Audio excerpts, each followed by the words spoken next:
Lideramos el camino de la opinión pública y buscamos que la cultura del debate alcance consensos y soluciones a los problemas de nuestro país.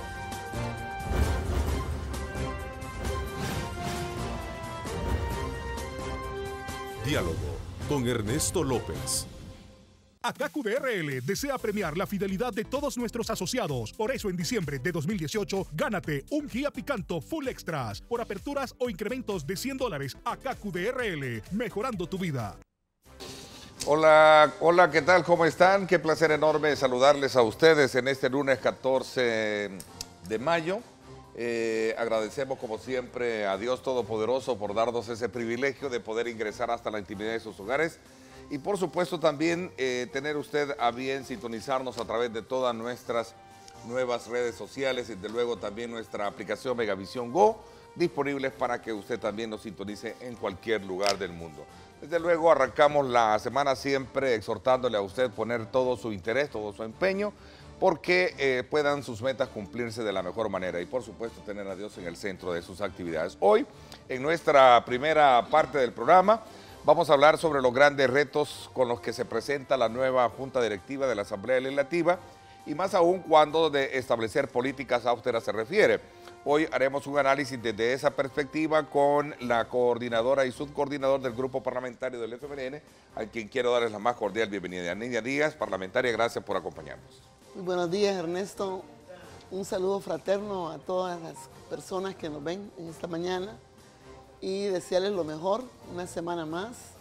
Y por supuesto dar nuestro sentido pésame a nuestra compañera diputada y miembro de la Dirección Nacional, Anabela Belloso, que el día de ayer perdió a su queridísima madre, Vilma Yolanda Salazar de Belloso. Ahora están velándola aquí en la Auxiliadora y más tarde a las 3 será enterrada en Jardines del Recuerdo para que quieran acompañar.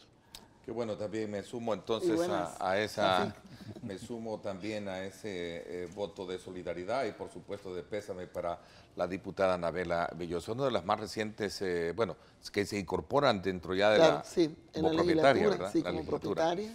Así es, qué bueno, pero qué momento más para acompañarla a ella en este momento bien difícil, ¿no? Gracias también a Jorge Chafik Handal, subcoordinador del Grupo Parlamentario, gracias por acompañarnos. Buenos días, Ernesto, muchas gracias por la invitación, por supuesto, buenos días, Nidia, y buenos días y un saludo cordial a todos los televidentes, aquí a la orden siempre.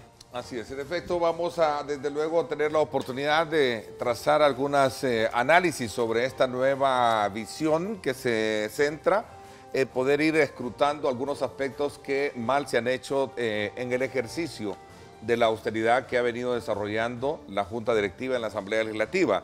Un acoplo que desde luego viene centrando la posición y las contraposiciones de algunas fracciones que están de acuerdo en algunas medidas, mientras otros tal vez no lo están.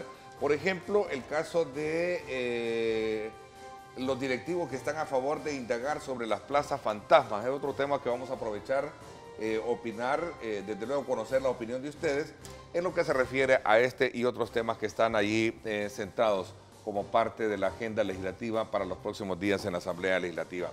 Aprovecho para invitarles a ustedes a que nos acompañen, @diálogo21, @Neto López Radio, son las dos cuentas en Twitter, disponibles también para que nos acompañen. Bueno, esta mañana a propósito voy a aprovechar, tocar este tema. Uno de nuestros periódicos matutinos, La Prensa Gráfica, destaca en uno de sus principales titulares: Fomilenio 2 en situación crítica por no cumplir plazos. El director ejecutivo del Fomilenio 2 pidió a la Asamblea Legislativa reformar el artículo 26 de la Ley de Caminos Vecinales, que es un requisito legal para poner en marcha proyectos de asocio público-privado. Aquí hay un elemento bien importante que me gustaría, Nidia y también Jorge, poder conocerlo con ustedes, sobre todo porque se trata del desembolso de una gran cantidad de dinero que va a venir a desarrollar varios, proyectos como tal. ¿Cuál es la, opinión un poco general que tienen ustedes con relación a este tema? Bueno, en primer lugar decirte que es uno de los puntos de interés de nuestro grupo parlamentario, que en la Comisión de Obras Públicas se priorice al nomás entrar al Al funcionamiento ejercicio ya del ordinario. funcionamiento, sí. Es un decreto que venimos postergando desde la legislatura pasada y principalmente es debate de intereses, ¿verdad? Porque es respecto a cómo desde el Ministerio de Obras Públicas se puede dar una regulación de permisos en cuanto hasta este día, principalmente los permisos de poner vallas, poner rótulos en las carreteras. Cámaras de videovigilancia también queda a discrecionalidad de los municipios y no del central Ministerio de Obras Públicas. Y digo intereses porque hay una serie de valleras que colocan la propaganda, bueno, tanto comercial como electoral, sin regla, ¿verdad? A veces lo sacan del límite que el Ministerio de Obras Públicas señala para ampliar una carretera o para el uso permanente de todos los usuarios. En ese sentido, hemos visto que no se pudo dar una legislación acorde a lo que se pide para echar adelante este proyecto, debido a distintos intereses que se estaban jugando. Pues sabemos que inclusive hay sectores de autoridades en el país que tienen intereses de vallas y de disponerlas, de ponerlas. Empresas que están ligadas a la colocación de estas vallas en Exactamente. en las vías públicas, ¿no? Esa es una reformita que nos están pidiendo, que todas estas concesiones que se puedan dar pasen por la autoridad central en los permisos. Eso no quiere decir que los ingresos que puedan haber del uso del territorio para poner las vallas vayan necesariamente a obras públicas, sino que tiene que entrarse en un acuerdo que eso también sean ingresos para el municipio. Creo que ahí está el problema, pero nos vamos a ir adentrando estos días que vienen. Un poco más de lleno en el ejercicio de media vez se vaya acoplando la el equipo de diputados, diputadas del Frente que trabajan en la Comisión de Obras Públicas y todo el grupo parlamentario, vamos a tener ese compromiso de que sea una de las primeras legislaciones, acciones que resolvamos a favor pues del desarrollo de nuestro país y de la generación pues de trabajo para la población. Ok, esta reforma, solo para aclaración de nuestros televidentes, esta reforma que ha venido siendo postergada o viene siendo retrasada al artículo 26 de la Ley de Caminos Vecinales, establece y de acuerdo a las proyecciones que se plantean son necesarias para que se permita a las empresas la explotación de los derechos de vía con la colocación de publicidad, algo que ya se da de hecho, pero que no se está contemplando o que no está contemplada en la ley. Es decir, ahí vemos las vallas, pero que no están de alguna manera reglamentadas, Jorge. Sí, y esto tiene que ver después con las ampliaciones que se hacen en las carreteras, por ejemplo, la que va de hasta Zacatecoluca, el aeropuerto a Zacatecoluca. La ampliación de la litoral. La litoral, a 4 carriles. Entonces, hoy que se está ampliando, ahí empezó se ve uno de los problemas con las vallas que ya hay en ese lugar, que o las tienen que mover o las empresas pierden. Bueno, ahí se genera. Ahí está el problema, ¿no? Ahí de está el ¿quién quita problema. eso? ¿Quién mueve eso? ¿Quién renueva eso? ¿No? Correcto. Y los gastos que eso implica para ambas partes. Entonces, el tema del artículo 26 es legislar adecuadamente de forma tal que el organismo o la institución encargada de regular estos espacios pueda planificar adecuadamente dónde es que van a estar. Y como dice Nidia, no se trata de perder los recursos por el pago de impuestos municipales, que esos vayan efectivamente a la municipalidad que le corresponde y que no haya esta arbitrariedad que se da. Bueno, yo me recuerdo cuando nos expusieron el caso, llegó el vicepresidente Ortiz a explicarnos esto y nos ponía una foto donde hay una gran valla, y que, bueno, no voy a decir el nombre del producto que está ahí, pero es una gran valla que incluso si tú tienes un problema mecánico con tu carro, en ese lugar no te puedes parquear porque la valla casi se mete a la carretera.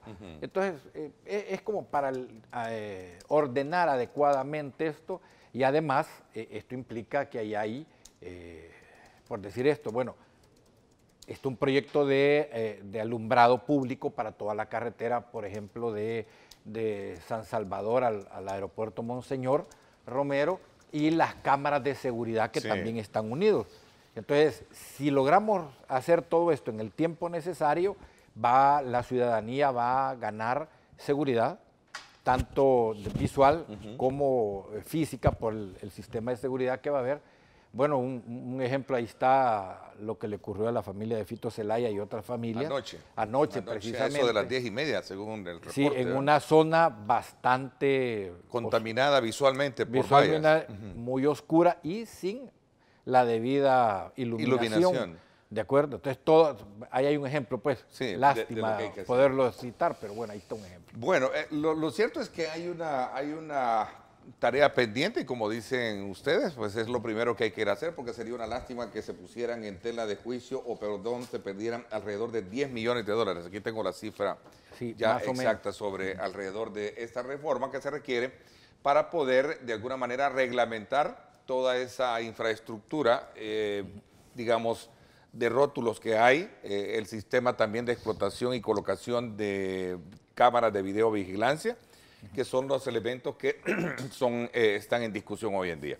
Correcto. Bueno, interesante. Gracias por la opinión alrededor de este tema que está, desde luego, colocado como una de las primeras maderas en uno de nuestros principales matutinos. A ver, ¿cómo encaja la fracción, cómo encaja la nueva fracción del FMLN en esta corriente de mejorar el tema de austeridad en la Asamblea Legislativa? Bueno, creo que el concepto más apropiado que nosotros hemos estado usando como criterio en esta legislatura es que debemos de impregnarnos de un criterio de racionalidad, ¿verdad? Y dentro de la racionalidad, pues, toquemos puntos del máximo ahorro. Para nosotros, lo primero es racionar el trabajo, el recurso, el personal, los recursos financieros, y buscando que la Asamblea ahorre lo más que pueda. Pero esto muy íntimamente relacionado a la eficacia del trabajo y los resultados, ¿verdad? Que sean de impacto y que podamos cumplir con tanta tarea que demanda el primer órgano del Estado, que tiene muchísimo trabajo. Y en base a eso, los recursos se ponen en disposición adecuada. Lo que es necesario, y lo que no es necesario no es necesario para hacer un trabajo eficiente, oportuno y que requiere la sociedad. Entonces decimos, la Junta Directiva, todas las comisiones, toda la institución, por un lado deben tener inclusión, o sea, pluralidad, reflejarla a todos los niveles. La representación proporcional que el pueblo nos dio a través del voto directo, secreto, igualitario, es el pueblo soberano. Y la racionalidad de los gastos, de los recursos y del funcionamiento, con máximo ahorro. A otros le llaman austeridad, ¿verdad? Pero la austeridad nos puede confundir y volvernos tacaños, ¿verdad? Claro. Totalmente, y ya ni siquiera en el límite de lo que se necesita para funcionar correctamente. Y lo otro tiene que ver con la transparencia, ¿verdad? La transparencia son los usos adecuados de los recursos, tanto humanos como materiales, y también en la forma correcta, ¿verdad? Y que ahora que tenemos la ley de acceso a la información pública, mejores controles del Estado, pues internamente también lo tenemos. Tenemos un comité de modernización, un comité de transparencia y ética. Es decir, hay varios controles. Lo importante es siempre actuar con honradez, ¿verdad? Como tal. Una persona honrada no te va a hacer una treta, ni te va a estar obstaculizando, ¿verdad? Entonces, y lo otro es la responsabilidad del trabajo, como tal, la rendición de cuentas. Entonces hay cosas, por ejemplo, que ha faltado rendición de cuentas, controles, y a veces hay acciones que no se hacen en función de verdaderamente la necesidad y el criterio de quién debe hacerlo, ¿verdad? Por las cualidades o por la responsabilidad que se tiene, sino a veces es, bueno, yo no he hecho esto, lo voy a hacer, dame la oportunidad. Entonces, todo esto tiene que ver con las distintas cosas. Mire, nosotros tenemos en la Junta Directiva 23 comisiones internas. 23. Entre ellos, los directivos, ¿verdad? Tienen que dar seguimiento a 20 comisiones permanentes de la Asamblea instalada, ¿verdad? Entre ellas la Comisión de Obras Públicas, la Comisión de Hacienda, de legislación, todas las 20, más estos 2 comités que señalo, que son apoyo para el funcionamiento, que es el Comité de Transparencia o Ética, que le llamamos, el Comité de Modernización, 4 unidades, al menos que yo conozco, la unidad de Atención Ciudadana, la unidad de Género, la unidad de Medio Ambiente, la unidad de Cultura, que son transversales al servicio de toda la institución. Y ahí en la unidad de Cultura, pues hay todo, la biblioteca, etcétera. Y tenemos 2 grupos parlamentarios, ¿verdad? El de mujeres y el de jóvenes. 14 oficinas departamentales, ¿verdad? Tenemos en todo el territorio. Entonces hay un montón de trabajo. Hay una estructura de organización, sí, que requiere de todo eso. ¿Me quiere decir entonces, Nidia? Y todo eso tiene que ser transversado por la transparencia, por la racionalidad, por la rendición de cuentas, por el sentido de ser cada día más eficiente y responderle en una forma oportuna a la población, pero con calidad, pues, de resultado. Es decir, entonces ahí se cumple esa teoría que usted me plantea, que la austeridad no debe de convertirse en tacañería. Exactamente. Es decir, correcto. Tiene que ser un poco más... A ver, pero ¿cómo entender esto desde el punto de vista de que no hablo per se, hablo de toda la historia misma que ha estado, digamos, colocada públicamente en la Asamblea Legislativa para ser escrutada en todos los aspectos, como por ejemplo, ahora el nuevo presidente, el doctor Norman Quijano, hablaba precisamente de atacar uno de los grandes, digamos, fantasmas que ha tenido en el tema laboral, la designación de plazas en la Asamblea Legislativa. ¿Cuál es la postura del FMLN frente a el hecho de que algunos directivos están a favor de indagar sobre esas plazas fantasmas? Bueno, mira, nuestro compromiso con la transparencia es real, no es, digamos así, del diente al labio, es un compromiso real. Si de veras se va a hacer esta acción de una forma, digámoslo así, de una forma profesional y no de una forma sesgada, hombre, hay que hacerlo, ¿de acuerdo?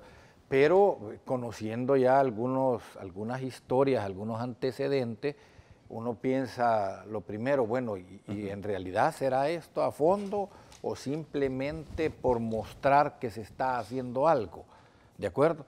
Porque mire, en este tema, como ha hablado... ¿Y qué piensa Jorge Chafik de esa pregunta que cualquiera puede hacer? ¿Es esto una verdadera sinceridad o es solamente parte de con lo que quiero entrar a hacer un ejercicio público? Mira, lo primero que yo pediría, ok, muéstrame las pruebas, quiero ver si es cierto eso que ustedes están diciendo, ¿de acuerdo? ¿No hay plazas fantasmas? No, mira, yo no sé, se habla mucho, se dice mucho. Bueno, Guillermo Gallegos le dijo algo, por ejemplo, a Norman Quijano.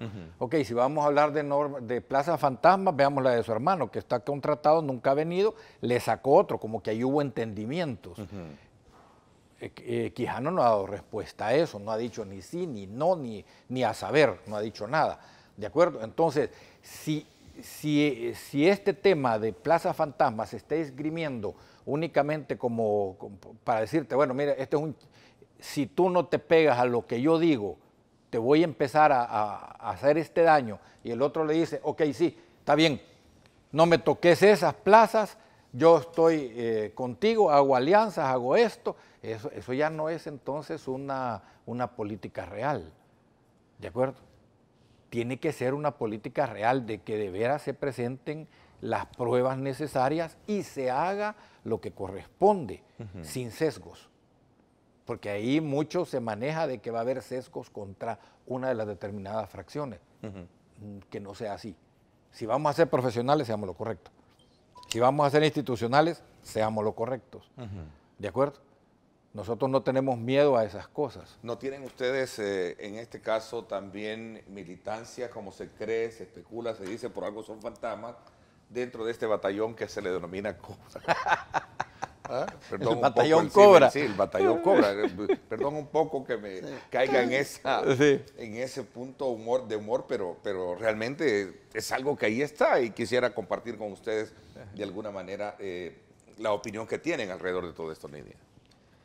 Bueno, mira, yo pienso que toda persona que es contratada por la Asamblea Legislativa como institución, que son de dos categorías, los que son contratados por ley de salarios y otros por contratos, simplemente temporal, que cada año están renovando el contrato. Igual, ¿verdad? Los que no necesariamente van a la institucionalidad, a servirle a todos y a todos los diputados, sino que son contratados por el grupo parlamentario. A propuesta del grupo parlamentario, debe tener una función específica de persona que permita que la asamblea en su conjunto y cada diputado en particular cumpla con su papel, ¿verdad? De resultados. El primer órgano del Estado es la base fundamental legal de un país. Y ahí solo ahí tenemos, por ejemplo, en el artículo 131, una serie de funciones en la Constitución, ¿verdad? De lo que hace o las responsabilidades que tiene el primer órgano del Estado. Entonces, todo el personal que funciona está adecuadamente distribuido. Ahora, los que están en los grupos parlamentarios, pues cada uno de los grupos parlamentarios dispone de un recurso que lo utiliza para su funcionamiento temático en las comisiones y su funcionamiento territorial, ¿verdad? Porque cada uno de nosotros responde a un territorio. Y también tiene que trabajar en función del territorio de un determinado departamento. Y bueno, al menos nosotros vemos por el desarrollo del departamento también. ¿Y la junta directiva, como quedó establecida, llena esa expectativa que me plantea para eso? Pues esa es la junta directiva que cada partido propuso a sus miembros, los más adecuados, los más idóneos. O lo que se probó, lo que se tiene hoy día, porque muchas organizaciones en algún momento criticaron la poca reducción de directivos en la Asamblea Legislativa, por ejemplo. No, es que un criterio para nosotros, ¿verdad? Como FMLN, nos ha afectado, que es el de la representación proporcional. Creo que el presidente de la, el presidente de la Asamblea, recientemente, la semana pasada, analizaba la composición y dice, FMLN debió tener 3 diputados. Pero nosotros en la junta directiva. Sí, en la directiva. Nosotros le quitamos, dice, y le dimos más a los otros partidos, ¿verdad? Y no nos bajamos nosotros tampoco. Ustedes tienen a Yancy Urbina y tienen a Cristina, ¿verdad? Vale, pero ya hay un reconocimiento explícito y público de que nosotros no tenemos la representación que el pueblo nos dio. Y lo otro es que lo supimos desde que en el acuerdo de los 3 partidos políticos, que son Arena, PDC y PCN, sobre normas del protocolo, ¿verdad? Y que nosotros no suscribimos ni otros partidos, porque no fuimos incluidos en la forma invitados inicial. A ese. Después nos dijo, firmen, ¿verdad? Quieren. Y dimos objeciones, nos las pusieron. Bueno, entonces, ¿para qué?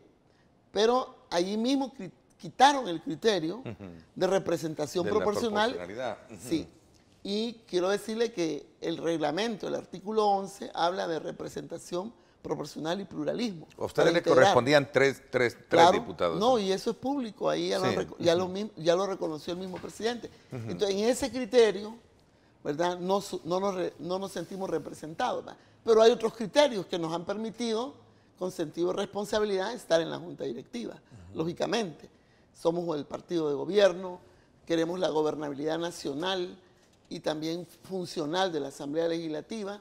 Queremos defender las cosas que se han logrado en la Asamblea Legislativa y hacer una serie de propuestas que traemos con nuevos bríos, como dicen, ¿verdad? Cada legislatura, para que funcionemos de mejor forma. Entonces, parte de todo eso es revisar qué es lo que hace cada persona, cómo esto favorece a la Asamblea en su conjunto y a la responsabilidad individual que cada diputado tiene, tanto en las comisiones temáticas como en su trabajo territorial. ¿Y se podrá lograr esta fiscalización de plazas y ver lo eficiente que en algún momento, si es que existen o no existen, o desempeñan para todas las asignaciones que se han hecho? Tiene que ser honrado, ¿verdad? Como un criterio de auto, y honesto, ¿verdad? Nosotros creemos que el diputado debe caracterizarse por el sentido de honradez, por el sentido de honestidad, de compromiso y de trabajo. A ver, 32 millones de dólares costaría un nuevo edificio para la Asamblea Legislativa. La postura de ustedes frente a este otro y otros temas que tienen que ver con esa necesidad de poder ir buscando optimizar mejor los recursos. Voy a irme por ese lado de la figura porque Nidia dice, no, mira, no hay que entrar en el tema de austeridad porque eso se puede convertir en tacañería, ¿no? ¿Sí? Pues sí. Vamos a hablar de eso cuando regresemos. Okay. Vamos a una pausa, gracias por estar con nosotros y regresamos desde luego conociendo estos y otros temas también necesarios abordarlos antes de poder entrar a esa agenda que el FMLN dentro del grupo parlamentario plantea al país. Vamos a la pausa. ACACU DRL desea premiar la fidelidad de todos nuestros asociados. Por eso, en diciembre de 2018, gánate un Kia Picanto Full Extras por aperturas o incrementos de $100. ACACU DRL, mejorando tu vida.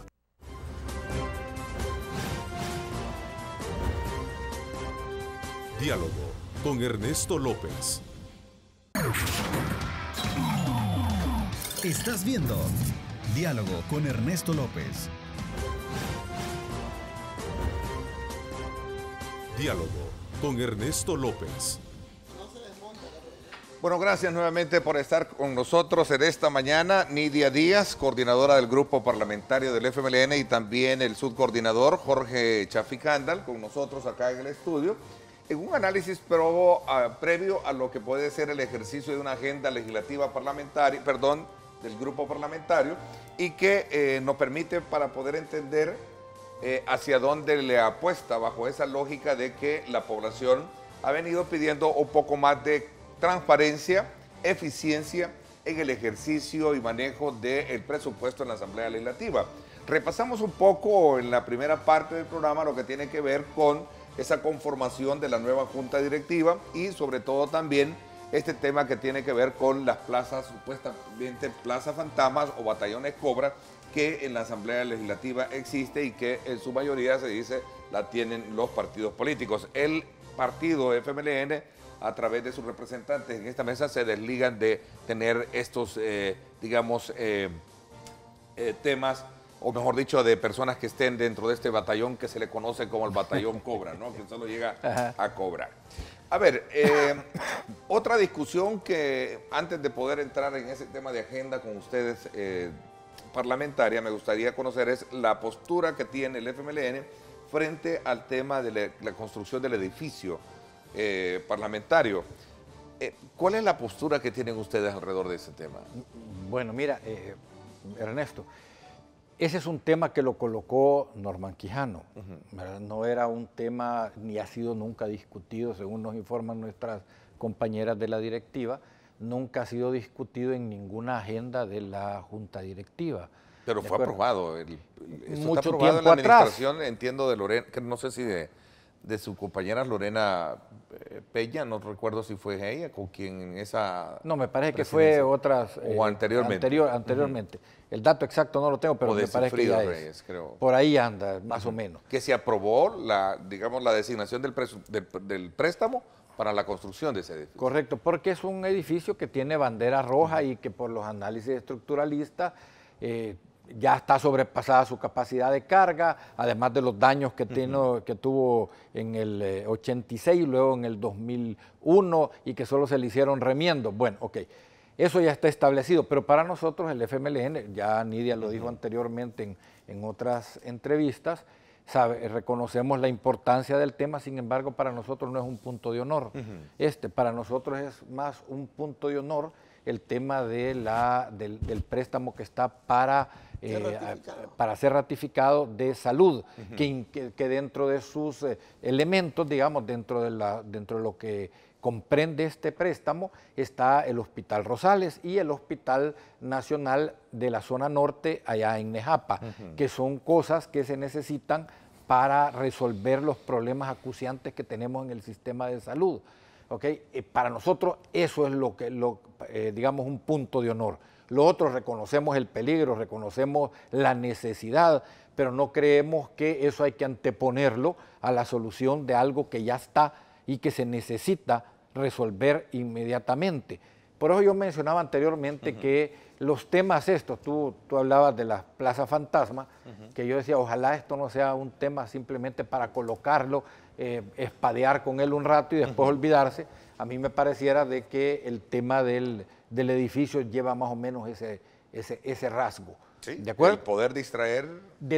Porque si hay otros temas más importantes, ¿por qué no se posicionan Por los ejemplo, otros temas? El tema este de la salud, ¿de acuerdo? Vaya, Norman hizo una declaración de que él como profesional de la salud, pero él es el que ha votado en contra. ¿O no han votado por Pero los él 56? tiene la presidencia de la Comisión de Salud, ¿no? Bueno, la tenía y bueno, es más, un doctor, me No la acuerdo tenía, yo. yo creo, la sigue teniendo, güey. No, mira, vamos a ver, creo que no, él no la va a tener. Sí, yo le ¿verdad? escuché decir Porque- de que él llevaba la... Pero bueno, Pero bueno. el punto ¿Cuál es... de la- La de salud, no, nosotros la vamos a llevar. La otra, La doctora Elizabeth Gómez. Elizabeth. Elizabeth Ok. Gómez. Y ese para nosotros va a ser un punto de prioridad, que Pero se la ratificación ratifique está en el Hacienda. préstamo, porque ya bajó 4 veces al plenario y, Y no no ha se sido- y no logra ha sido la aprobado. firma ni los 56 votos. Y uno de los que no vota ha sido Quijano. Sí, yo complementar. No, este préstamo tiene 2 vueltas. La primera de 43, que se le autorizó a Hacienda a hacer el proceso de negociación con el BID, ya regresó para que baje al Pleno. El periodo anterior bajó como 3 veces, pero no completaron las firmas del dictamen, no se pudo aprobar. Hoy estamos sobre una prórroga del 7 de abril al 7 de agosto. Sí. Si no se hace en este periodo, se pierden los 170 millones. Como se perdieron 438 millones en el periodo legislativo Anterior. 2015-2018, porque no podemos concurrir con los votos de Arena, dada la correlación de fuerzas. Necesitábamos 8 votos de Arena para decidir estos préstamos. Y perdimos 438 millones, entre ellos el hospital, los 3 ciudades mujeres, el préstamo de los 100 millones para la policía, etc. Ahora venimos acarreando para esta legislatura 2018-2021 458 millones que hay que ratificar, entre ellos unos que ya se van a vencer. Estos son, como por ejemplo, los 170 millones de la segunda fase de salud, que comprende el Hospital Rosales, el Hospital de Nejapa, 33 ECOs, como 5 casas de espera, mucho medicamento, mucho equipamiento y personal. Es decir, es dentro de un circuito, un sistema de, digamos, que lo necesita la población, ¿verdad? En el norte de San Salvador y aquí para todo el país. Es decir, ahora bien, la diferencia sustantiva entre este préstamo que hay que ratificar por 56 votos y que sea el primer punto, decimos nosotros, que la Comisión de Hacienda baje al Pleno en la sesión ordinaria de la siguiente semana, no esta. O sea, esta semana es la solemne y se va a convocar comisiones y ya la siguiente también. Ahí se necesitan los votos de Arena, Sí, definitivamente. 56 Son 56 Sí. votos. ¿No? Igual, nosotros consideramos de que la diferencia sustantiva con eso y con el préstamo ya aprobado y que está en el Ministerio de Hacienda La Plata para ir siendo desembolsada para que se construya el edificio, es que el presidente Norman Quijano empiece a decir, vengan, contratemos a tal persona para que empiece a funcionar. Porque hace 5 meses, miembros de la Junta Directiva, la mayoría le dieron la autorización al expresidente Gallego para que empezara a funcionar toda la construcción del edificio. Allí no se trata de aprobar nada, ni en plenaria, ni la Junta Directiva que ya lo aprobó, solo que un presidente de la Asamblea diga, bueno, echémoslo a andar ya, ¿verdad? Echémoslo a andar. No se necesita que intervengamos todos nosotros, nada, eso es un punto administrativo de conciencia que tiene que empezar a implementar el presidente y la directiva. O sea, no necesita más. No, ya No no, necesita ya eso ya discusión, pasó, ya está todo. pasó. Y está con una forma no transparente. ¿Qué ¿Sabe tan, por qué no es qué tan transparente? conveniente es para el país que ¿Sabe? se haga una inversión de esa naturaleza teniendo otras necesidades? ¿Sabe por qué no, ¿Sí? por qué no es una situación transparente lo que está pasando? Porque día a día se está pagando intereses a Claro. ese préstamo que es con el Banco Centroamericano de Integración Económica. estamos pagando intereses. Es como el otro préstamo que hay que ratificar, pues, ahorita, que está apartado por el BID, ese dinero, 170 millones, desde que entró a la Asamblea en primera vuelta a ser aprobado, ya se aparta ese recurso y lo tiene el Ministerio de Hacienda pendiente, pues, para... Entonces, esos van como cobrando cierto tipo de intereses. De intereses, ¿verdad? Entonces, yo le digo, usted pregunta, ¿qué es más importante, ¿verdad? Para la Asamblea o para el pueblo? Yo creo que es un riesgo, es importante para el país que un edificio que está señalado con bandera roja, que está agrietado y donde funcionan todos los grupos parlamentarios que la gente ha electo, y también secretarias, ordenanzas, comunicaciones, y que ahí damos las audiencias. Sí. Es una irresponsabilidad, a mi juicio, no empezar su construcción. Creo que en este tema se tiene que ser muy racional y menos apasionado a la hora de abordarlo, ¿no? Y sobre todo cuando son expresiones que surgen de la misma sociedad civil que muestra su indignación por la forma en cómo se han venido manejando los fondos públicos. Y aquí creo que es importante llamar a la reflexión para poder entender esa situación de lo riesgoso que representa. No vaya a ser el día de mañana que tengamos una catástrofe de esa naturaleza, producto digamos, de un movimiento telúrico. Y entonces a todas aquellas voces que en algún momento cuestionaban y no le daban la razón a un planteamiento racional como el que estamos hablando, pueda, de alguna manera, ¿cuál es la expresión que van a decir? Yo creo que hablen con el secretario de Vulnerabilidad, con el estructuralista Héctor Hernández, varios, pueden traerlos aquí a discutir. Desde hace años, sí, es desde válido, el 2001, está con bandera roja. Y le dijeron bandera anaranjada porque no hallábamos dónde irnos. Pero realmente, cada vez que tiembla uno se queda. Sí. En las noches no salimos corriendo así, pues, pero yo he tenido la oportunidad de estar en ese edificio y sé que cuando tiembla es algo que espanta. Pero bueno, pasemos por cuestiones de tiempo, hablar de la agenda de la fracción parlamentaria del FMLN. ¿Cuál es la prioridad y sobre todo cómo le apuesta de alguna manera a poder ejercer un cambio dentro de su nueva estrategia política y que en el fondo obviamente lleva todo un contenido electoral también? Bueno, mira, nosotros hemos definido algunos temas de importancia. Es más, este día precisamente, hoy a las 8, como parte de nuestra coordinación interna, nosotros comenzamos una serie de reuniones con asesores, con diputados suplentes, con las áreas. Nosotros tenemos dividida en 3 áreas todo el trabajo nuestro. En el área económica, donde están todas las comisiones que tienen que ver con esta área, en el área política y en el área social. Todos estos nos vamos a empezar a reunir ya con los puntos especiales, mejor dicho, importantes para nosotros, que hay que seguir trabajando por ellos en este periodo. Uno de ellos es precisamente el económico, ¿de acuerdo? ¿Qué oportunidades se pueden generar desde la Asamblea para que el área económica del país avance y genere oportunidades de empleo, genere oportunidades de avance de todo el país? ¿Y alguna ley específica? Recuerdo que fue un gran debate el que se generó alrededor de la ley de simplificación, no recuerdo, aduanal, también la de procesos administrativos, que no se pudo superar el veto, etcétera, pero ahora sí hay, digamos, votos para superar en un tema de veto en la Asamblea Legislativa.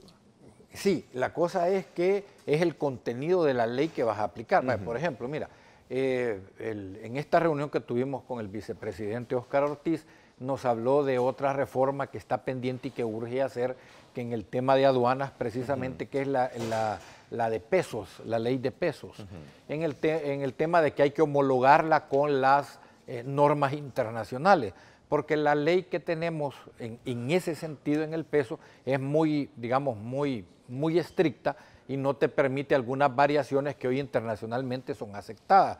Entonces, ¿qué sucede con un importador que el producto que trae tiene que pesarse? Si no pegó en media libra o no pegó en 2 libras, ya sea arriba o abajo, inmediatamente le ponen semáforo rojo y le dicen no puede pasar por esto.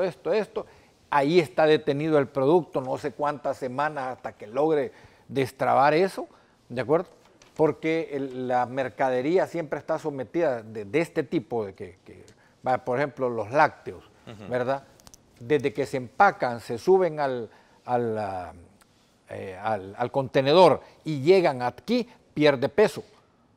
No, lo declaran un peso, luego dicen tiene menos, ¿cuál es el problema? Y ahí pasan semanas parqueadas. Y este tema de la ley de simplificación aduanera, algunos puntos que planteaba, así como también de la función administrativa, ¿son puntos de honor en el tema de ahora con este nuevo escenario correlativo que tiene la Asamblea? Mire, es que hay cosas que en este ámbito, yo te diría, no hay que verlas así como punto de honor, sino como punto de racionalidad.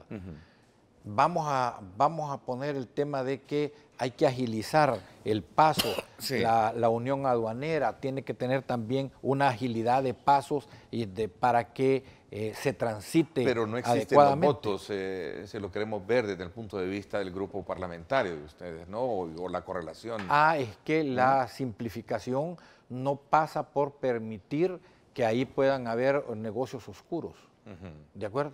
Esa es una de las cosas que nosotros nos oponemos, que no haya una libertad tal que te permita decir o permita generar circunstancias que favorecen a unos y retrancan a otros, sino que sea igual para todos. Esas son de los criterios que nosotros pedimos que se aprueben. A ver, los votos se construyen, ¿verdad? Sí, se construyen. Las correlaciones. A ver, se aprobó con 45 votos la ley de simplificación administrativa. Sin embargo, el presidente vetó algunos artículos, creo que toda la ley sobre este tema. Mi pregunta es, ¿cómo se presenta la fracción ahora en este escenario donde los votos o la correlación de las fuerzas la tiene un poco dominada el partido Arena? Mira, Arena tiene 37 votos. Es la primera minoría dentro de la Asamblea porque no tiene los 43, ¿verdad? Nosotros somos la segunda minoría con 23 diputados. Gana es la tercera minoría con 10 diputados. PCN es la cuarta minoría con 9 diputados, perdón. PDC es la quinta minoría con 3 diputados. Y bueno, la sexta minoría le decimos nosotros Cambio Democrático con 1 más el no partidario. La gente diría, bueno, tanto en la Junta Directiva, 9 son, digamos, distintos, ¿va? De derecha, centro derecha, etc. ¿va? Y solo 2 FMLN. Igual las comisiones. Las comisiones que van a estar integradas por 11, igual que la directiva, 2 tiene el FMLN. Voy a poner un ejemplo corriendo en el tiempo. El caso de la ley de agua, por ejemplo. Todo pareciera negro, ¿verdad? El caso de la ley de agua. No, por eso, todo pareciera negro, te digo. Pero la vida no es así. Tú empiezas a ver que a pesar de esa correlación, podemos ponernos de acuerdo en muchas cosas, todos. Sí. Otras veces se van a hacer los agrupamientos. Sí. Acuérdate que hay una alianza política que ha hecho PCN y PDC, pero eso no quiere decir que a veces no voten diferenciados. Ellos, ¿verdad? Se han puesto como alianza política para determinados puntos, pero no para todos. Entonces hay momentos en que PCN puede votar con Arena, pero no necesariamente con PDC también, ¿va? O hay veces que PCN no va a votar con Arena ciertos temas y puede hacer correlación con FMLN. La vida así ha sido, pues, la vida de la construcción de puntos. Todo depende de los intereses que se manejen en cada ley, ¿va? En cada iniciativa. Entonces nosotros vemos que es más dificultoso este periodo, pero nosotros nunca hemos tenido la mayoría simple, como FMLN.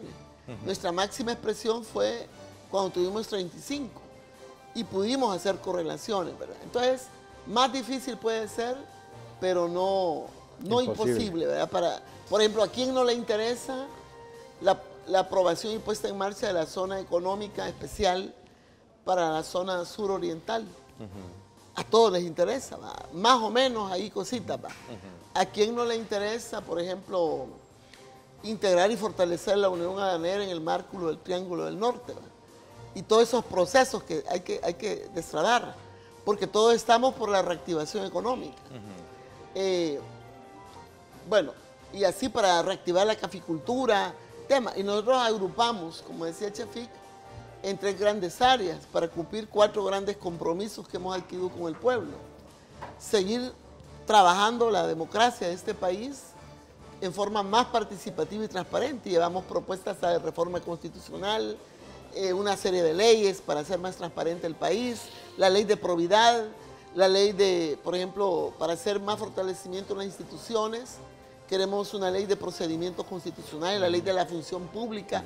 Si querés los nombres, así, y hay iniciativas que están dentro de la Asamblea propuestas por el Ejecutivo. Todo eso entra a discusión. Mediante agarre fuerza esa dinámica de trabajo en la Asamblea Legislativa, sin duda alguna vamos a tener más trabajo, más el espacio para poder discutir estos temas. Me indican que el tiempo se me fue y quiero agradecerles que me hayan acompañado en el programa. Bueno, muchas gracias, Ernesto, y solo invitar a todos los partidos para que en la primera reunión ordinaria de trabajo de la Asamblea aprobemos rápidamente en forma de ratificación el préstamo de los 170 millones para la segunda fase de salud que implica el Hospital Rosales. Eso es algo que sería un gesto positivo para la población, de que sí trabajamos por la gente. Bueno, gracias Jorge Chafik por habernos acompañado también en el programa. No, gracias Ernesto y por supuesto gracias a todos los televidentes por la atención prestada, y como yo me uno a lo que dice Nidia, nosotros exhortamos a todos los partidos a que hagamos signos positivos hacia la población de que nos vamos a entender en temas cruciales como por ejemplo la salud y como por ejemplo los temas económicos. Interesante, gracias nuevamente, reiterando nuestro pésame a la diputada Anabela Belloso, por cierto, por el fallecimiento de su querida madre. Gracias, una pausa. Cuando regresemos vamos a conversar con el doctor Gregorio Sánchez Trejo, presidente de la Federación de Asociaciones de Abogados de El Salvador, FEDAES, con quien vamos a hablar acerca de este proceso de escolitación y proceso de nombramiento de nuevos magistrados en la Corte Suprema de Justicia. Así que es un tema muy interesante, no me cambie, regresamos.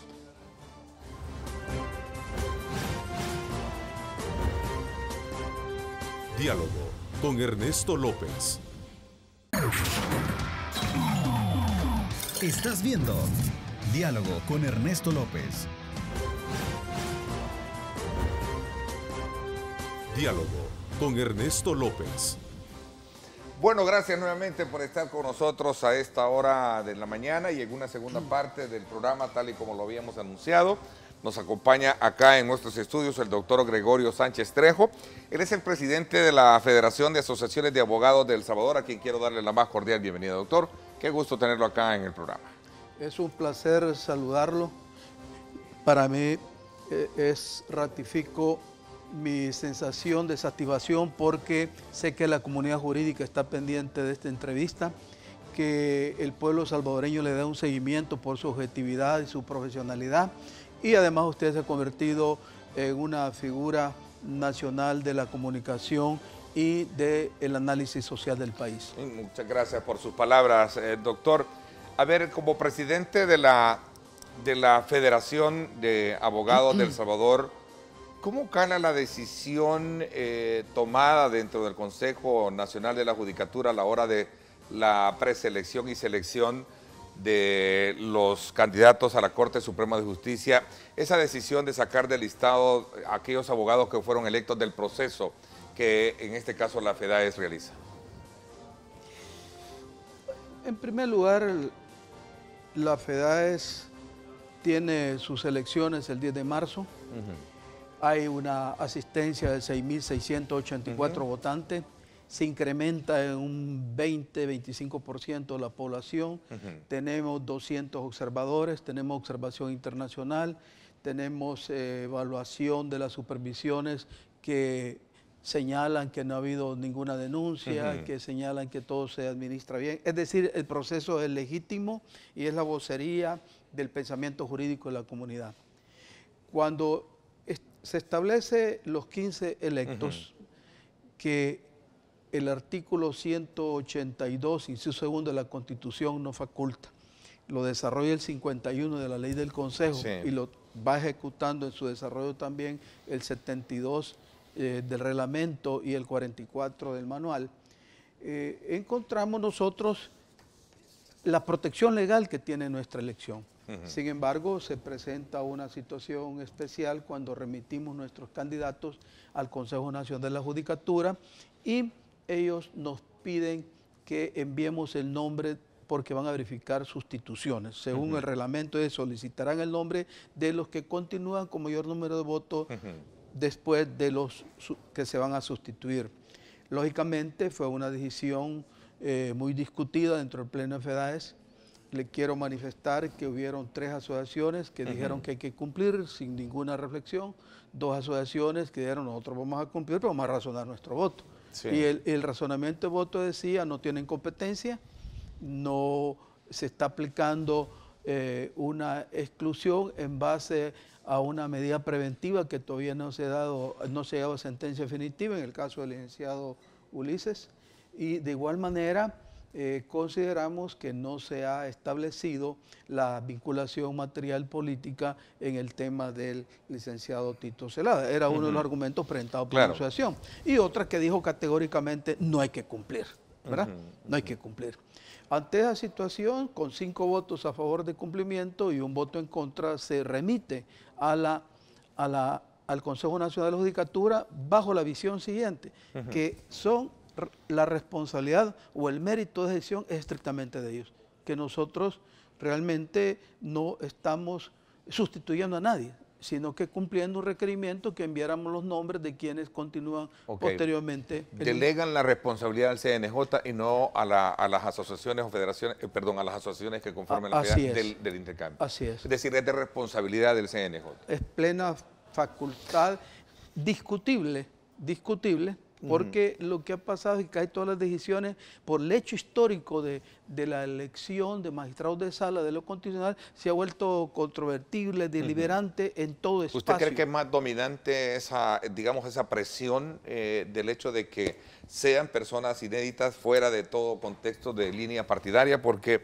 en el caso del señor Canjura, Rivas, Celada y Granado y otros fueron apoyados por una UNAJUD a quienes se supone grupos de asociaciones señaladas por el gremio de abogados por su relación con un partido político, como el caso del FMLN. O sea, ¿cómo en este caso puede sustentarse estas argumentaciones o estos señalamientos? Es que fíjese, le voy a dar mi posición personal, porque practicamos una actitud democrática en la FEDAES y el presidente es un voto más, el presidente un miembro más, y lo que predomina son las asociaciones. Yo creo que el país ha avanzado en el Estado de Derecho. ¿Por qué? Tanto en el Consejo Nacional de la Judicatura como en la FEDAES, los resultados de los votos reflejan diversidad de pensamiento jurídico. Y fíjese que, por ejemplo, UNAJUD ubica 7 miembros de ella en el proceso electoral. Aún con esas sustituciones, 7. Quedan 8 miembros. Y en esos 8 miembros hay 4 que se considera que representan un sector que trata de exigir el cumplimiento de la resolución de la sala y que se considera con pensamiento conservador, por decir. Y hay otro sector que está en un punto místico, está características como 7, 8. Y en la Consejo Nacional de la Judicatura, algunos citan de que hay 5 de un pensamiento, 5 de otro pensamiento y 5 de otro pensamiento. Es decir, que en ese momento la objetividad no solo debe predominar en relación de una JUD, sino creo que en relación de todo el proceso y todo el resultado electoral, que usted ha visto que no todo el mundo ha satisfecho, pero que predomina el reconocimiento tanto en la FEDAES y para el Consejo de que se ha hecho lo mejor que se ha podido en esta coyuntura. Esta misma fórmula ha sido aplicada incluso con algunos aspirantes dentro de la nómina que tiene o que tuvo en el caso el Consejo Nacional de la Judicatura.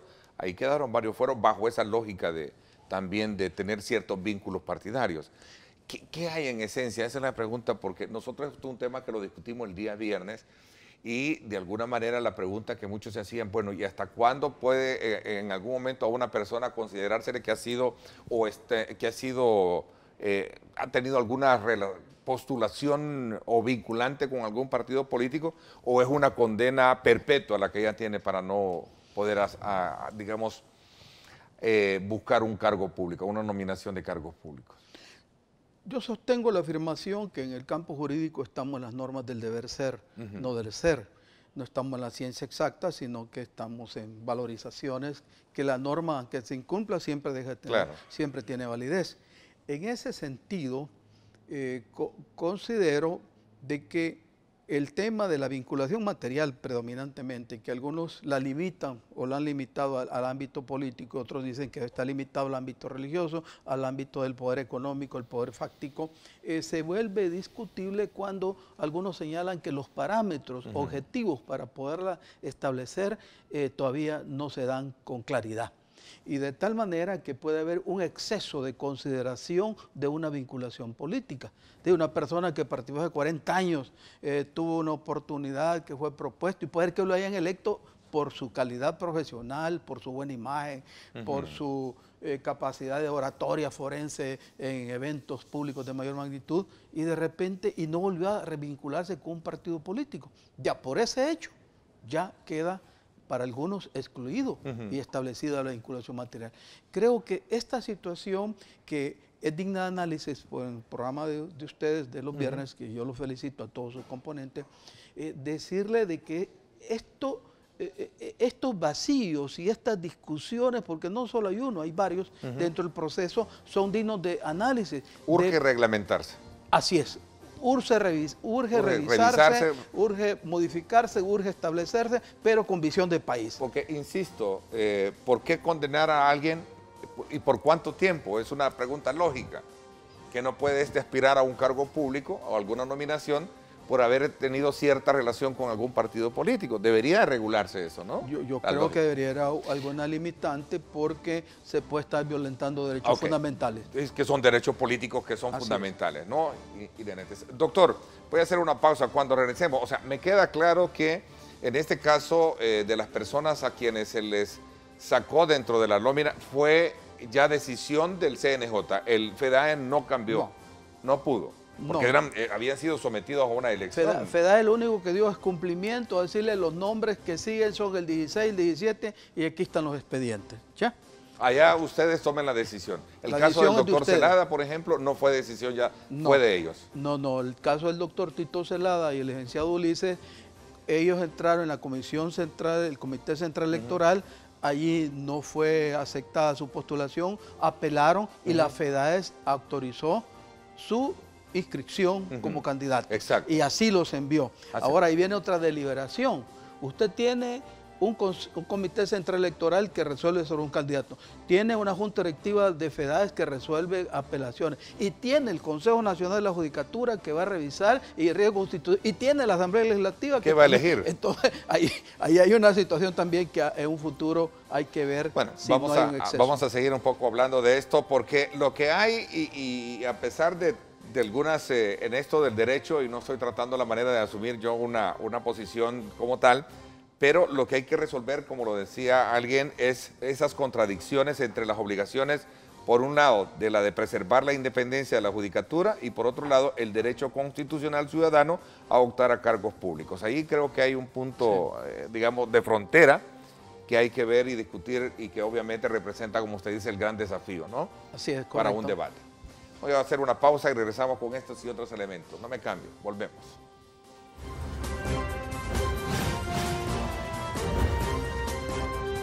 Diálogo con Ernesto López.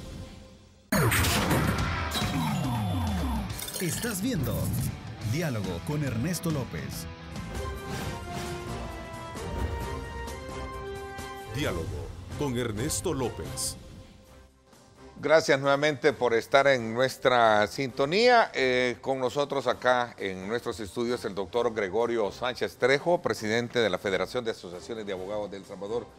Doctor, corriendo un poco y me queda claro que la discusión se centra en el método reglamentario para poder evitar este tipo de atropellos que entendería yo, con eso cerramos el ciclo de la intervención anterior, podrían estarse cometiendo ciertos atropellos jurídicos y derechos políticos que una persona tiene. Y por esa razón yo planteaba un poco, bueno, la FEDAE somete a elección de 1.300, ¿cuántos son los que participan en el proceso de elección de ese listado? No, lo que Participaron de FEDAE fueron 22 candidatos Sí. y los que votaron fueron 6.684, 6.000, ok. teniendo el primer lugar más de 2.000 votos. Llega ese listado al CNJ, Así es, ¿sí? sí, correcto. Son 7 votos los que de alguna manera determinan de toda esa cantidad de 6.000 de abogados que seleccionaron y eligieron, decir este pasa y este no pasa. Ese ha sido el problema de todo esto. Es que lo que pasa es que hay que reconocer... Y perdonen un poco la traducción a buen salvadoreño para entenderlo No, pero así, es ¿no? que cada día en el campo jurídico se exige de que el lenguaje sea simple y sea entendible por la comunidad, por la población, porque el derecho está en función de la sociedad. Por lo tanto, aquí el lenguaje, entre más natural y usted lo está viendo correctamente y entendible sea, es mejor. Si no entramos con latinazos, entramos con serias expresiones que confunde la comunidad. Es decir, 7 votos versus 6.000 abogados toman la decisión de decir estos van, estos no pueden ir. La facultad que da al Consejo Nacional de Judicatura es la supervisión, que se cumplan los requisitos de la Constitución. ¿Y cuáles son los requisitos de la Constitución? Ser mayor de 40 años, tener 10 años de ejercicio profesional si es abogado en ejercicio, 6 años en cámara, tener, haber sido juez de primera instancia 9 años, etcétera. Algunos interpretan con una visión estricta de que así debe ser y así debe limitarse, punto, ¿verdad? Y el otros que tienen también su fundamentación, porque quiero reconocer públicamente que los argumentos también planteados a la inversa son argumentos con sostenibilidad, pues no son argumentos absurdos, irracionales, sino que merecen el respeto y a título personal yo lo otorgo. El tema es hasta dónde esa supervisión provoque una sustitución que conlleve ese tipo de situaciones. O sea, que tengamos un exceso de un lado y un exceso de otro lado. Un exceso en el sentido que no estoy cumpliendo los requisitos, supongo que soy hondureño, no soy salvadoreño y estoy optando a ser candidato. ¿Para usted en el CNJ hay exceso? Yo diría que... ¿Hay un exceso de atribuciones a la hora de poder escrutar un listado que viene de un proceso democrático? Yo lo que puedo afirmar que ciertos sectores consideran que al estar el Consejo Nacional de Judicatura ejerciendo esa función, limita la democracia electoral y que puede motivar a un futuro a que no exista la misma asistencia de votantes porque van a creer que todo va a depender del Consejo Nacional de la Judicatura si excluye o no excluye un candidato. Otro sector, porque quisiera poner por transparencia y honestidad ambas visiones, es decir, miren, tenemos que tutelar que los candidatos que van a la Asamblea Legislativa sean tan calificados y que reúnan tanto los requisitos que la Asamblea tenga un margen limitado para poder decidir entre gente idónea. ¿La FEDAE no tiene por qué poner en duda digamos, esa consistencia de nombramiento de las personas que resultaron electas? Es que cuando fueron electos, lógicamente hubieron recursos en contra de ellos, de algunos, y la FEDAE resolvió lo que consideró pertinente. Quiero aclarar que yo no participé en ninguna de las resoluciones al respecto, ni en la última tampoco, para tener esta transparencia de comunicar mis posiciones propias y personales. Entonces, ahí la FEDAE definió su posición, y según la posición de la FEDAE, del sector que votó a favor y que predominó, dice, mire, no se ha comprobado la relación material política, no se ha comprobado la relación formal. Por lo tanto, se considera que es sostenible la candidatura de estas dos personas. Esa es la posición de la FEDAE. El Consejo Nacional de la Judicatura interpreta las resoluciones en forma diferente que lo interpretaron los miembros de FEDAE, dicen no. Aquí realmente hay indicios de la relación material, la resolución no es en sí contra la Asamblea, sino que conlleva también y afecta al candidato y en consecuencia nosotros consideramos que no procede por respeto a la constitucionalidad su inclusión. Ahí se da una situación deliberante. 4 concejales afirman eso y 3 concejales afirman lo contrario. De tal manera que esto se ha vuelto digno de análisis para los estudiosos del derecho, tanto estudiantes, docentes y analistas políticos. Doctor, organizaciones en algún momento han sido, digamos, como unas que están a favor, unas que han estado avalando el proceso como se ha llevado a cabo. Ya el CNJ ya tiene listo todo el paquete de envío de los 15 de ellos, como también los 15 de ustedes como FEDAES. Las organizaciones de alguna manera están divididas. Unas destacan que ha habido transparencia en la elección y otras consideran que aún todavía hay algunos que ahí no cumplen esos requisitos para ir. ¿Cuál es la lectura que usted tiene de todo esto? Es que yo creo que, mire, en primer lugar, la administración del proceso es sumamente delicada. Cualquiera que fuera él o la presidenta del Consejo... ¿Se están corriendo demasiadas ansias en esto también? Cualquiera que fuera el presidente del Consejo y que formaran los concejales, o cualquier presidente de FEDAE, sus asociaciones, iban a estar sujetos a una lupa estricta, a una exigencia de que se cumplan visiones constitucionales. Lo importante es esto. Decía Claudia Umaña, que es de la Fundación Democracia, Transparencia y Justicia, decía, ha sido un proceso el cual ha sido de los más vigilados Yo creo que sí, ¿no? Yo creo que ambos. ¿Sí? Nunca había tenido observación internacional la FEDAES. Nunca habíamos tenido 200. El ISD avaló la transparencia. FUSADE fue bastante considerado también con el proceso electoral. De tal manera, y yo tuve la fortuna de ser concejal, secretario ejecutivo también, y realmente la forma que nosotros elegíamos es totalmente diferente. Se ha avanzado mucho en transparencia, se ha avanzado mucho en deliberación, y realmente hay que reconocer los grandes esfuerzos que ha hecho el Consejo Nacional de la Judicatura para tener resultados. Pero ningún resultado, le garantizo, en este proceso democrático de consolidación iba a ser aplaudido por todos los sectores. Por lo tanto, observaciones tan fundamentadas o afirmaciones de este tipo hay que tomarlas en consideración de las que se hacen. ¿Son muchos los intereses que se manejan alrededor de todo esto? Es correcto, no solo es el ámbito de interés, sino que se le ha dado una destacada posición a este proceso electoral, que ha dicho que es más importante que el proceso electoral de candidatos a presidentes, de tal manera que aquí hay muchas corrientes que han tomado esto como un punto de honor, como un punto de partida y de consolidación del Estado Democrático Constitucional, y otros que han tomado como un punto de reflexión que realmente debe administrarse de mejor forma la vida jurídica. Doctor, ¿qué experiencia le deja a usted y a la Federación, a la FEDAES, todo este proceso en el cual han entrado desde luego bajo esa circunstancia de vigilancia a ser escrutados y en algún momento pues a ser cuestionadas las nominaciones que han resultado? ¿Qué experiencia deja este proceso? Voy a hacer una pausa y regresamos con este punto, porque obviamente esto nos va a llevar a la reflexión digamos concluyente.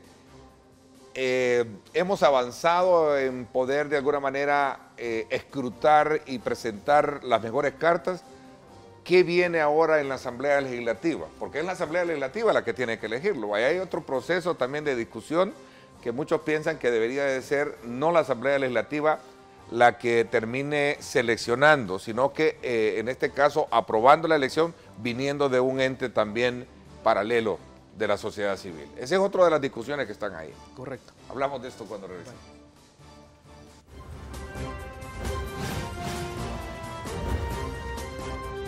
Diálogo con Ernesto López. El futuro es imaginar, es pensar en grande. Prepárate hoy. Estudia en la UFG y amplía tus oportunidades. UFG, tecnología, innovación y calidad. Bueno, gracias nuevamente por estar con nosotros. A ver, ¿qué experiencia nos queda de este proceso en el cual a usted le ha tocado administrar como presidente de la Federación? Y ahora más que nunca, cuando lo que se tiene como resultado de todo ese proceso, como también del CNJ y su selección, deberá llegar a la Asamblea Legislativa. Me voy a referir a la primera afirmación, es la necesidad de coordinar. Tuvimos experiencias bien positivas con el Consejo cuando le manifestamos que nosotros no podíamos empezar en una fecha establecida por ellos el proceso electoral. De ese resultado se estableció la fecha del 10 de marzo. Sin embargo, a pesar que nosotros pensábamos que tenía que haber sido el 24 de marzo o el 7 de abril, pero superamos ese impasse. Se creó una comisión de coordinación entre el Consejo Nacional de Judicatura y FEDAES, que no operó en su totalidad, pero dejó indicios de entendimiento. Se coordinó el apoyo que nos dio eficientemente la Corte Suprema de Justicia en el aspecto logístico, pero ahí nos queda una experiencia. Está dependiendo de la voluntad del titular, y yo creo que a futuro debe haber convenios que realmente comprometan esa función, porque el día de mañana puede haber un titular que no esté de acuerdo y no tenemos cómo exigir. De igual manera, el Tribunal Supremo Electoral nos cooperó y también hay que elaborar otro convenio. O sea, la experiencia hay que crear compromisos formales y no esperar hasta el 2021 otra situación que asfixia a una FEDAE que no tiene recursos económicos, no tiene infraestructura, no tiene personal y que se desarrolle. Yo quiero hacer un agradecimiento público a los miembros de la Junta Directiva, a las distintas asociaciones y esa gente que estuvo en la Junta de Receptores de Votos, comisiones electorales, que colaboraron con gran entusiasmo a título gratuito. Ahora bien, el resultado al final, en promedio, para mí es satisfactorio y compromete a la Asamblea Legislativa que le llega muchos candidatos con 7, 6, 5 votos, ¿verdad? Hasta otro que llega con 2.000. Y otros que llegan con 2.000 votos, o sea, dos estilos diferentes, hasta 1.150 votos con las últimas inclusiones. Entonces, ¿qué quiere decir? Que si toman el método cuantitativo, pero también el método cuantitativo, cuando se integra la lista, aparentemente el legislador buscaba que ya no operara esos resultados electorales. Por resultados electorales puede haber muchas observaciones. El enviar la lista definitiva ya va en orden alfabético, que es lo que va a hacer el Consejo Nacional de la Judicatura, cuando integra la lista parcial del Consejo e integra la lista parcial de la FEDAE, y ahí van en orden alfabético. Nada más que esté este antecedente. Por eso es que la Asamblea se atribuye la facultad que puede decidir y elegir el que era el 15 del Consejo y el que era el 15 de FEDAE, en ese momento determinado según los parámetros que ocupen. Por eso es que algunas... ¿La va a tener difícil la Asamblea Legislativa? Yo diría que sí, mucho más que hay un requerimiento. O fácil porque ya va supuestamente todo bastante escrutado. Yo creo como que en promedio son bastante calificados tanto los electos por el Consejo Nacional de la Judicatura, tanto los electos por la FEDAE. Ha sido un escrutinio difícil. Difícil. Proceso bien vigilado, como lo decía Claudia Umaña, ¿verdad? A diferencia de lo que se ha tenido en el pasado. Y hablando de la doctora Claudia Umaña, a quien aprecio y respeto mucho, ellos han presentado un proyecto de reglamento para que la Asamblea tenga parámetros, ¿verdad?, que puedan, o reformas, me has dicho, reglamento interno, parámetros más objetivos de evaluación. ¿Pero qué puede discutir la Asamblea Legislativa una vez si ya pasó por ustedes, ya pasó por el CNJ? Bueno, lo de ustedes por el CNJ y lo del CNJ obviamente se supone que tiene todas esas facultades para poder hacer. Lo que pasa es que no sabemos qué va a suceder, qué recursos se van a presentar, qué ampliación de información va a haber de nuestros candidatos, sea objetiva, subjetiva, de buena fe o perversa. Es decir, como es la valorización es más amplia, de carácter político, de carácter social, de carácter jurídico, ya es otro entorno. Lo jurídico notorio, pasa a lo político, Yo no la quisiera a ratificarlo tan así porque tienen su propio equipo jurídico calificado, pero sí las cartas de presentación son buenas, ¿verdad? Porque ahora va con membresía los datos, o sea, los candidatos llevan su propio...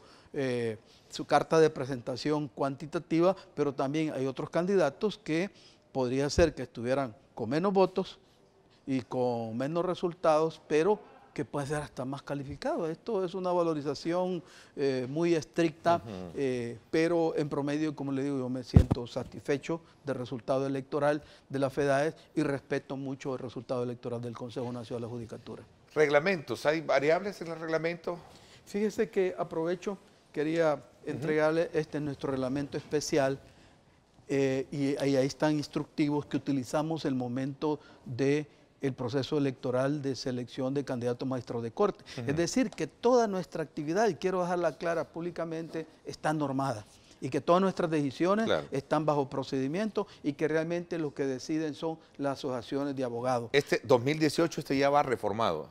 2018 es el que se aplicó, pierde su vigencia a partir de superado este proceso. El 2021 hay que hacer un nuevo reglamento. Ahí viene su atinada pregunta, ¿qué experiencia tenemos. El tema es que no podemos seguir improvisando, que hasta venga el 2021 empecemos a elaborar angustiosamente otro reglamento. Otro reglamento, hay que hacerlo ya. Por eso es que algunos hablan que hay que crear una normativa, una ley al respecto, o que hay que tomar medidas preventivas para que esto no se repita. Y hay otro elemento que no quedó tiempo para abordarlo, que es el tema de la colegiación, el que busque de alguna manera, sin pretender poner en tela de juicio a las asociaciones que integran la federación, el hecho de que tengan consistencia de representatividad como tal, ¿no?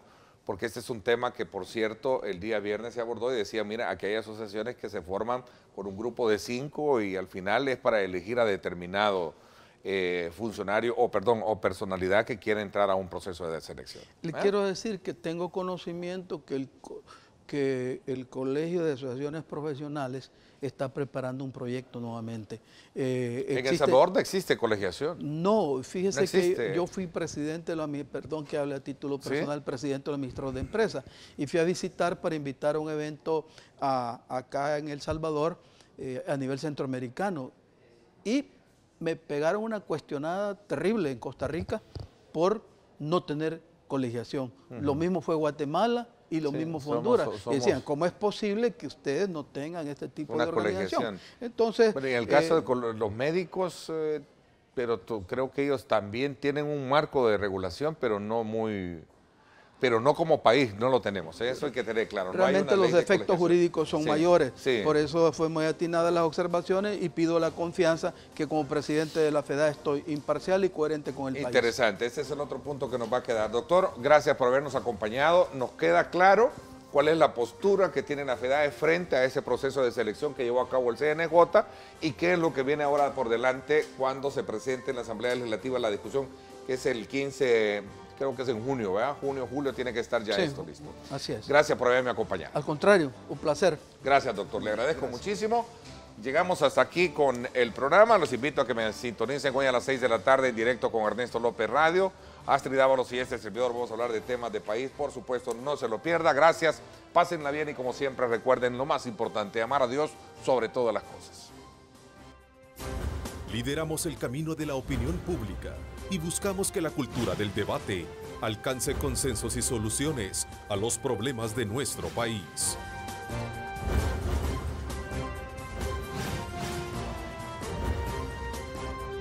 Diálogo con Ernesto López.